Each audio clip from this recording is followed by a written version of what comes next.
Perde il controllo dell'auto e finisce in un canale, tragedia stamane a Jesolo, vittima una 36enne di Musili di Piave. Sulla rete autostradale intanto giornata di pesanti disagi per code e rallentamenti. Incendio devasta un'azienda agricola nel Vicentino, fiamme e fumo nero visibile a lunga distanza, numerose squadre dei vigili del fuoco in azione. A Setaccio PC telefonini del 46enne trevigiano accusato di aver violentato la figlioletta e venduto i video ai pedofili. Un'esperta dell'Accademia Italiana Scienze di Polizia Investigativa ci spiega i segnali per comprendere gli abusi. Se non puoi sedurla, puoi sedarla. Il vice sindaco di Rovere Veronese, finito nella bufera per la maglietta indossata alla festa paesana, chiede scusa, ma arriva un esposto in procura contro di lui. Divide i trevigiani la decisione di un'associazione che nell'ambito di una rievocazione storica dei vecchi mestieri ha deciso di includere anche la prostituzione. Un compleanno da Guinness dei primati a Bassano stamane per i 110 anni di Giovanni Quarise, il più longevo uomo d'Italia e d'Europa e dell'Arma dei Carabinieri. Tornano i campionati di calcio della Serie A, la Lega Pro, le squadre venete pronte alla sfida sul campo dopo la preparazione estiva. Telespettatori di Antenna 3, buonasera, bentrovati all'edizione del Veneto dei nostri telegiornali e dunque in primo piano la cronaca di una giornata molto difficile sulla rete autostradale. E lo si sapeva, un weekend da bollino nero con code e intasamenti e rallentamenti pesanti lungo le località, soprattutto le località balneari, e una di queste, Jesolo, viene funestata da un'altra vittima della strada, una 36enne di Musili di Piave che è finita in un canale con la sua auto. Per la povera Lyudmila Fintanaru non c'è stato nulla da fare. Mentre percorreva una stradina sterrata nell'entroterra di Jesolo, che costeggia un canale, ha perso il controllo della sua auto e c'è finita dentro. La scena raccapricciante l'hanno notata dei passanti che hanno visto la macchina capovolta all'interno del fosso. I vigili del fuoco sono intervenuti subito, dopo le telefonate al centralino del 115. Per estrarla dall'Audi ci sono voluti sommozzatori che hanno dovuto spaccare il finestrino e piegare lo sportello per riportarla a galla. La tragedia si è consumata poco prima dell'ora di pranzo. La donna, una moldava residente a Musile di Piave, con la sua auto si mette su via Lio Maggiore che da Jesolo Paese porta le valli da pesca. Il manto stradale non è dei migliori, un percorso dove bisogna prestare la massima attenzione per l'assenza di asfalto. La Fintanaru potrebbe aver perso il controllo per un eccesso di velocità, ma al vaglio dei vigili della polizia locale anche un malore improvviso. Ma sarà solo l'autopsia a stabilire cosa sia avvenuto alla 36enne. In un primo momento i testimoni avevano accennato alla possibilità che con lei in macchina ci fosse un uomo, ma dall'ispezione effettuata dai sommozzatori non è stato trovato nessun corpo. L'incidente è avvenuto nella prima giornata da bollino nero per rientrare nelle grandi città. Molte code si sono registrate su tutti i tratti autostradali del Veneto, con 7 km di coda fra il nodo A4 e A3 in direzione Venezia. Ma si registrano anche flussi elevatissimi di transiti per spostarsi nelle località balneari come Bibbione e Jesolo. Si tratta per la maggior parte di turisti austriaci e tedeschi che scelgono la fine di agosto e i primi giorni del mese di settembre per le loro vacanze. E poi la conta purtroppo di questa strage sulle strade deve registrare anche il 44enne padovano morto dopo quasi una settimana dal ricovero in ospedale per il terribile incidente sulla Romea. Dopo quasi una settimana di agonia è morto all'ospedale di Bologna il motociclista 44enne che domenica insieme alla compagna è rimasto coinvolto in un tremendo incidente lungo la Romea in provincia di Ferrara. La vittima è Gianpietro Favorido di Pontelongo, l'alpino Giampi come era conosciuto dagli amici visto che aveva fatto la naia nella brigata Giulia. I familiari hanno sperato fino all'ultimo che reagisse alle terapie, ma le sue condizioni erano perse disperate fin da subito, tanto che i medici avevano deciso di amputargli l'avambraccio e la gamba sinistra. Il 44enne e la compagna viaggiavano sulla loro Honda lungo la Romea, stavano andando a San Marino per una gita quando un'auto che proveniva dal senso opposto nel tentativo di un sorpasso li ha centrati in pieno. La compagna invece è stata ricoverata a Cesena, anche le sue condizioni sono critiche ma stabili, anche a lei è stata amputata la gamba sinistra a seguito di un'emorragia. Gianpietro Favorido era molto conosciuto a Pontelongo dove organizzava manifestazioni degli alpini e faceva parte della protezione civile locale.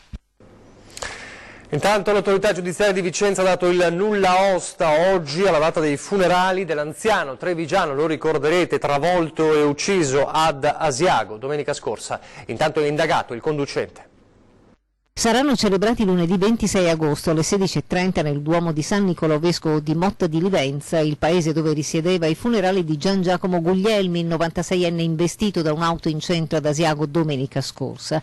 Il PM della Procura di Vicenza ha aperto un procedimento penale per omicidio stradale, iscrivendo come atto dovuto nel registro degli indagati l'automobilista che l'ha travolto l'anziano, un 72enne marosticense, e ha disposto l'autopsia effettuata 2 giorni fa all'ospedale di Bassano, che farà ulteriore chiarezza sulle cause del decesso e la dinamica dei fatti. Bisognerà infatti capire se sia stata dovuta esclusivamente al violento trauma cranico conseguente all'impatto o se la morte sia stata concausata da altri fattori. L'anziano, a quanto riferito da alcuni testimoni, mentre stava camminando sul marciapiedi avrebbe improvvisamente perso l'equilibrio, scivolando a terra prima di essere falciato sulla strada. Oggi sabato l'autorità giudiziaria ha dato il nulla osta, si è potuta così fissare la data delle esequie. Originario di Dolo, nel veneziano, Guglielmi è stato molto conosciuto anche per la sua gestione di alcune sale cinematografiche, in particolare il vecchio Casablanca a Motta di Livenza, ma soprattutto la sala cinematografica del SEA, l'Accademia in centro storico a Venezia, dove ha anche abitato a lungo prima del trasferimento a Motta di Livenza. C'è da registrare purtroppo un'altra vittima in questa pagina di cronaca, stavolta è una vittima della montagna, si tratta di un 53enne turista francese che è caduto, precipitato, dopo che questa mattina era partito alle 7:30 dal rifugio Settimo Alpini con altri 6 connazionali. Siamo nella zona della ferrata del Marmol a Belluno.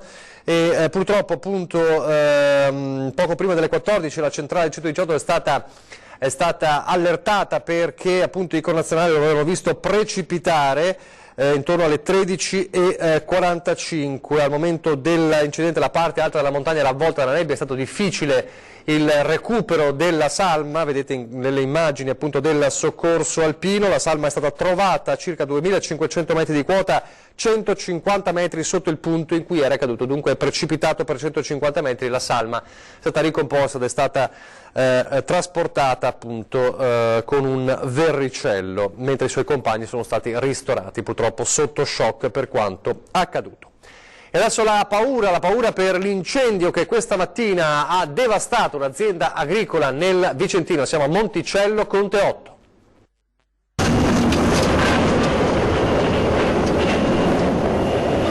Fiamme e fumo grigio a tratti nero che si leva in cielo, alto, si vede fino a Vicenza. È il devastante incendio che ha distrutto completamente il capannone di ricovero attrezzi e rotoballe di una nota azienda agricola, la Bonollo, di Monticello Conte 8. È un via vai di persone, curiosi e gente che si dà da fare per cercare di contenere le fiamme. Sul posto i vigili del fuoco arrivano con 8 mezzi da tutta la provincia e anche da Cittadella. Aggrediscono l'incendio con potenti getti d'acqua.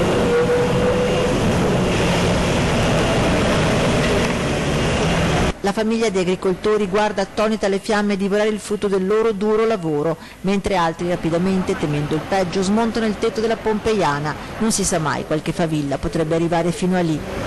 Intanto il capofamiglia Tiberio Bonollo dà istruzione ad un trattore che è arrivato con una botte d'acqua, non si allontana, segue a stretto contatto le operazioni di spegnimento e, seppur provato e senza farsi riprendere in volto, ci racconta. D'accordo, penso la moglie, non lo so. Io ero sul campo a lavorare. È corso qua e ha visto? Disastro. C'era già gente qua che dava una mano. Cos'è che è andato distrutto? Attrezzatura, trattori, 2 trattori, attrezzatura e tutto il fieno.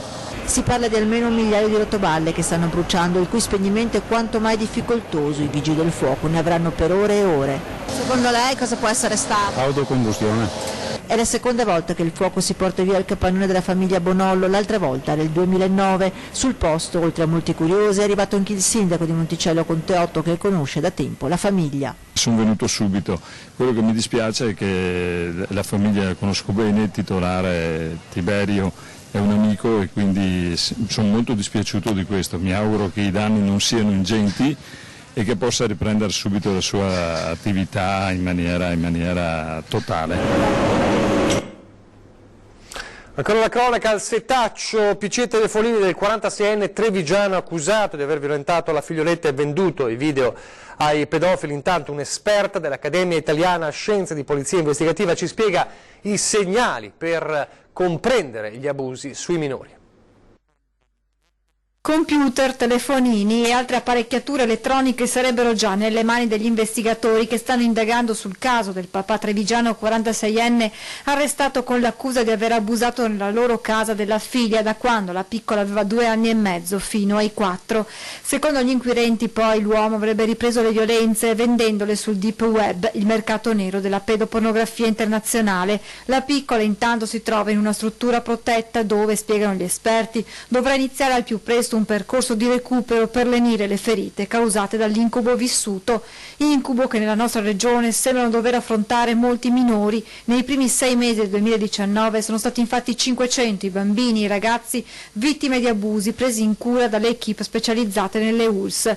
Diventa dunque importante cogliere sin da subito quelli che potrebbero essere i possibili segnali di una violenza fisico-psicologica. Difficoltà nel sonno, risvegli, incubi, piuttosto che difficoltà nell'enuresi o nell'encopresi, quindi bambini che avevano già acquisito il controllo sfinterico e che tornano nuovamente per esempio a fare pipì. Ci sono anche fenomeni di irritabilità, di nervosismo, di rabbia quasi ingiustificata. In altri casi in realtà non si rilevano questi sintomi. La dottoressa Terni, psicologa, fa parte dell'equipe di professionisti dell'Accademia Italiana delle Scienze di Polizia Investigativa che promuove la prevenzione, la formazione e l'informazione su diverse tematiche, tra cui la violenza di genere e il cyberbullismo. L'AISPIS organizza incontri per gli addetti ai lavori e le famiglie e sono proprio i genitori coloro che vanno sensibilizzati sui pericoli della rete. Lo sforzo di ogni genitore, così come anche delle istituzioni, piuttosto che anche degli stessi social, è arrivare ad una sorta di proibizione, come dire, della pubblicazione delle foto dei propri figli in internet. È facile poter utilizzare, rubare la foto di un profilo di un bambino, spesso a volte i bambini anche di età un po' maggiore vengono in qualche modo rintracciati e quindi adescati in rete. Torniamo a Vicenza adesso. A Campomarzo uno spacciatore reagisce con violenza ai controlli e ferisce un agente. Campomarzo a Vicenza, sempre in primo piano, tanto più in questi giorni con l'avvio della tradizionale festa dei 8. Dal 9 di agosto sono infatti partiti controlli straordinari di sicurezza urbana che vedono le forze dell'ordine impegnate in un monitoraggio H24 della zona. Proprio durante un controllo la pattuglia del reparto prevenzione e crimine si è imbattuta in un nigeriano di 27 anni che con fare sospetto girovagava per via Verdi. Segni di nervosismo che diventano aggressività non appena gli agenti chiedono i documenti, insulti, gestacci, cerca di andarsene gettando a terra la bicicletta. Gli agenti cercano di bloccarlo, lo afferrano per le braccia, si divincola, non si arrende, anzi si mette in posizione di lotta come se fosse in un ring.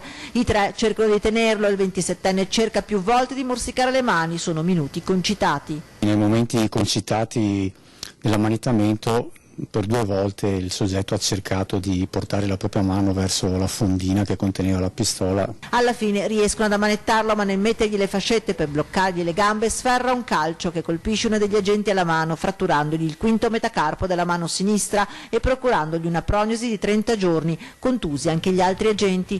Una reazione violenta per non farsi controllare. Il soggetto era stato visto muoversi nell'area di Campomarzo con un fare particolarmente sospetto e in bocca e nei suoi indumenti sono stati trovati 26 dosi di sostanza stupefacente suddivisa tra eroina e cocaina. 26 palline di cui 11 nascoste in bocca e poi sputate contro gli agenti e le altre nelle tasche dei pantaloni. Arrivato nel nostro paese nel 2016 come richiedente asilo, il 27enne nigeriano aveva già dato segni nel centro di Fiuggi dove era accolto di essere un violento e per questo allontanato e denunciato già per reati contro la persona e danneggiamenti di struttura. In tasca un permesso di soggiorno scaduto accaduto a giugno è arrivato a Vicenza, dove al momento non risulterebbe espellibile. Giudicato per direttissima per quanto accaduto a Campomarzo, è stato condannato ad 1 anno e 8 mesi, pena sospesa e quindi ancora libero. Dura la posizione delle organizzazioni sindacali che in una nota stigmatizzano quanto accaduto. Circondare, aggredire o insultare la polizia per impedire un arresto o ferire un poliziotto è un fatto non solo gravissimo ma un segnale preoccupante di inciviltà. Il tema migranti, la nave Mare Ionio dei veneziani Caccia e Casarini, tornata stamane operativa nel Mediterraneo. Nei prossimi giorni la Mare Ionio pattuglierà il Mediterraneo centrale, il mare che è diventato negli ultimi anni un vero e proprio cimitero a cielo aperto. Mediterranea riparte per dare soccorso ai migranti in difficoltà in mare. La nave Mare Ionio, dissequestrata, torna in azione. Il veneziano Beppe Caccia questa volta non sarà a bordo, ma coordinerà da terra le operazioni di pattugliamento, monitoraggio ed eventuale soccorso.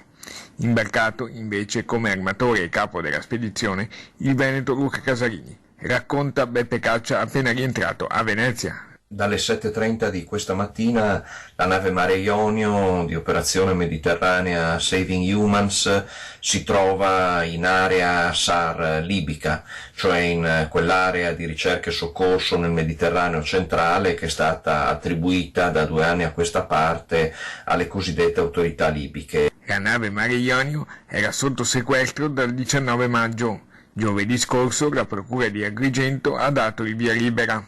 Gli attivisti di Mediterranea lanciano però un preoccupante grido di dolore. Secondo i dati pubblicati dall'Organizzazione per l'Emigrazione delle Nazioni Unite, sono 859 le persone, i migranti che hanno perso la vita nei primi 8 mesi di quest'anno nel Mediterraneo. Chiarissimi gli obiettivi della missione. In quel tratto di mare c'è la necessità di testimoni, c'è la necessità di chi come noi condurrà un'attività di osservazione e monitoraggio e se necessario sarà pronto ad intervenire per salvare la vita a chi dovesse trovarsi in difficoltà. Olimpiadi e infrastrutture, da cui si deve ripartire, può farlo solo una visione strategica del futuro. È Confindustria Dolomiti, per bocca della sua numero 1, Lorraine Berton, a lanciare un appello alla vigilia delle nuove consultazioni del Capo dello Stato Mattarella. La politica torna a fare la politica perché l'incertezza è il nostro vero nemico. E sul tema Olimpiadi la Presidente Berton, coordinatrice del tavolo nazionale sport e grandi eventi di Confindustria Belluno Dolomiti, ricorda come martedì prossimo, proprio la ripresa delle consultazioni, a Milano si terrà contemporaneamente la prima riunione del Comitato Olimpico presieduto da Malagò. Chi ci sarà del governo, si chiede la Berton, perché con la crisi, precisa, rischiamo di perdere tempo anche per l'approvazione della legge olimpica promessa entro fine anno dall'esecutivo. Quindi, conclude, si faccia in fretta ma non in maniera frettolosa. Questo l'appello di Confindustria Belluno. Adesso invece la vicenda del vice sindaco del comune veronese, Roverè Veronese, finito nella bufera per quella maglietta, ricorderete, se non puoi sedurla puoi sedarla. Non sono bastate le scuse di queste ore, il vice sindaco ha scritto una lettera nella quale dice: chiedo scusa pubblicamente a tutti, rispetto le donne e le scuse doppie le faccio alla mia compagna e a mia madre, da cui ho ricevuto l'insegnamento del rispetto innanzitutto. Ha parlato di una goliardata, ma questo non è bastato a evitargli che l'associazione Gay Lex, associazione di attivisti e di avvocati che difendono i diritti delle persone LGBT, abbia presentato un esposto in procura proprio sulla vicenda. Quindi continua un po' la polemica su quanto accaduto a Roverè Veronese. Intanto c'è dibattito, quantomeno a Treviso, su una singolare iniziativa, quella dell'associazione trevigiana, che nell'ambito di una revocazione storica dei vecchi mestieri ha deciso di includere quello da sempre definito il mestiere più antico del mondo. Vista così, all'esterno della sede dell'Associazione dei Mutilati e Invalidi di Guerra di Piazza Pio X, sembra una locandina come un'altra che annuncia la rievocazione dei vecchi mestieri. Ma è quando si arriva al dettaglio che non possono passare inosservati i nomi di alcune partecipanti. Spesso i Ginger e Cocò Lamour c'entrano davvero poco con le foto di falegnami, ciabattini, impagliatori di sedie e via discorrendo. E allora ti accorgi che tra gli antichi mestieri rievocati la prossima settimana dall'Associazione Doge c'è anche quello più antico del mondo ed esercitato nelle case dalla lucetta rossa sempre accesa e che la senatrice Merlin negli anni 50 del Novecento ha deciso di cancellare. Come vi siete inventati questa storia di riaprire le case chiuse anche solo per storia? La storia è importante a Treviso anche perché questa è una zona molto importante per le case chiuse perché ce n'erano addirittura 5. Infatti siamo a ridosso di Cae de Oro, per secoli zona che la città aveva stabilito per il sesso a pagamento. E per questo nella piazza Pio X, che sarà interdetta al parcheggio per tutto il prossimo fine settimana, l'area destinata a rievocare le case per il maschio piacere sarà proprio dove prima del bombardamento del 7 aprile esistevano veramente i postriboli. È una rappresentazione allegorica molto spigliata, diciamo divertente, bellissima, che viene fatta a modo di spettacolo, quindi una cosa molto, molto bella, molto caratteriale e anche con costumi molto belli. C'è chi dice che potrebbe essere un po' sconcia. Ma no, questo non c'è mai, la scontezza deve essere sempre una cosa goliardica, bella e da far vedere com'era la zona in quel periodo. L'atmosfera sarà ricreata per tutte e due le giornate da artiste del burlesque, con tanto di spettacolo finale domenica sera, dove sarà garantito l'alto erotismo ma soprattutto zero porno, evento che sta già facendo discutere la città. E quelli che dicono invece che è una sconcezza e che non dovrebbe essere, anzi dovrebbe essere dimenticata questa pagina, diciamo un po' denigratoria per le donne. Beh, di solito quelli che parlano così sono proprio quelli che ci andavano con queste donne qua. Le voci dei trevigiani divisi su questo li potrete sentire nel telegiornale di Treviso. Adesso noi ci fermiamo per una brevissima pausa pubblicitaria, pochi istanti.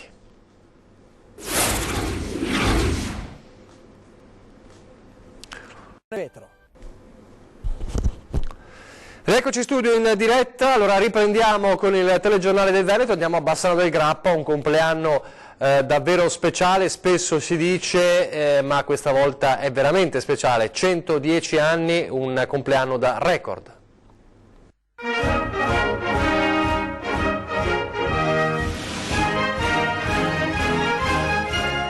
Un compleanno davvero da Guinness dei primati, del resto spegnere 110 candeline, beh, non è da tutti. Giovanni Quarisa è il più longevo uomo d'Italia e d'Europa e dell'Arma dei Carabinieri.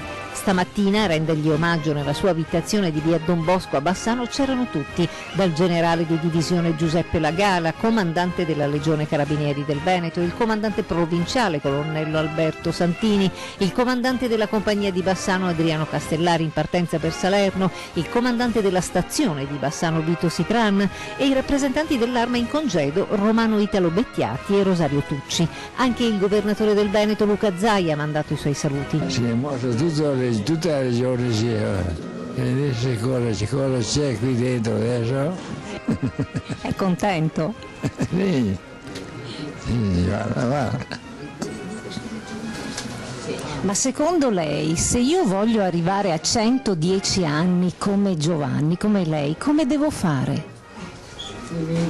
Non so, non posso neanche dire come. Non so neanche io. Il signor Giovanni è stato 2 anni in prigionia in Germania, ma a detta delle figlie Vilma e Mirella si è sempre dimostrato un uomo mite, sereno e felice. 4 nipoti, 10 pronipoti, vogliosi di ritrovare quel diario segreto che Giovanni ha affidato a non si sa chi per fargli scrivere le sue memorie. Generale, guardando questi numeri lei ha sorriso, ha detto magari fossero i miei. No, certo.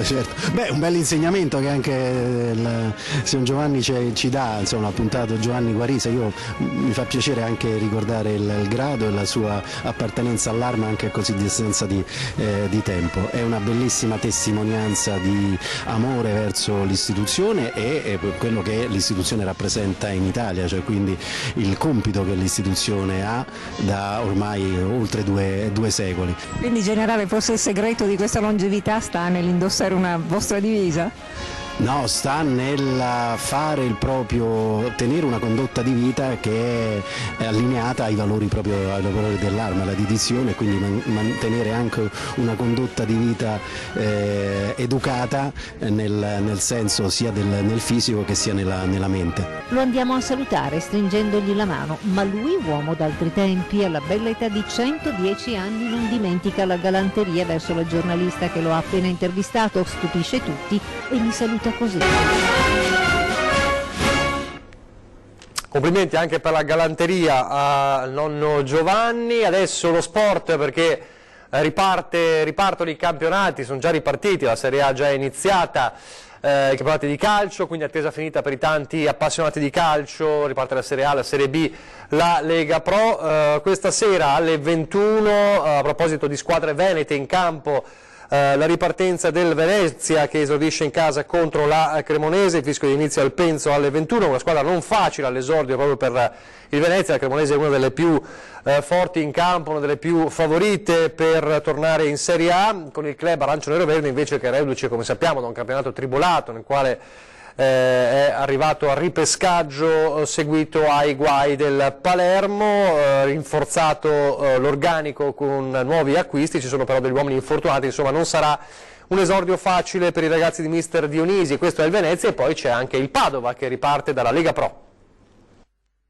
Sarà una partita differente comunque rispetto a Cittadella sicuramente. La promessa di mister Sullo alla vigilia dell'esordio di campionato per il Padova. Alla retrocessione, l'amaro ritorno in Lega Pro, si è aggiunta la sconfitta in amichevole con il Cittadella.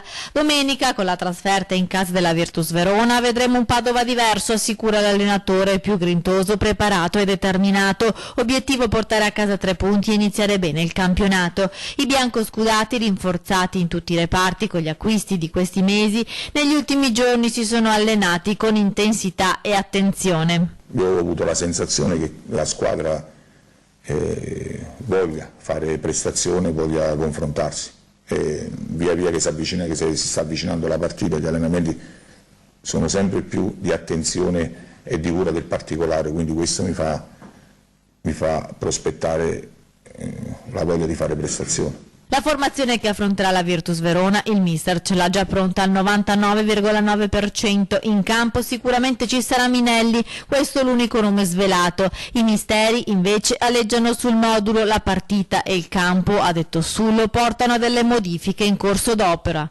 Il cambiamento non mi preoccupa, come devo dire, cioè nel senso noi abbiamo la possibilità di fare 5 cambi e quindi questa è una risorsa. La partita viene giocata in 16 e dura 90 minuti e vanno sfruttate tutte le risorse che ci sono.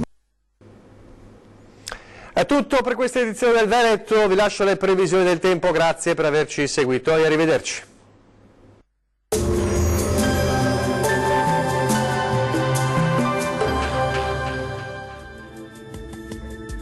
Bentrovati al meteo. Weekend con tempo in prevalenza buono, tuttavia permarrà una certa instabilità sulle Alpi, ma vediamo insieme il dettaglio di domenica 25 agosto. Sul Veneto sarà soleggiato con cielo al massimo poco nuvoloso.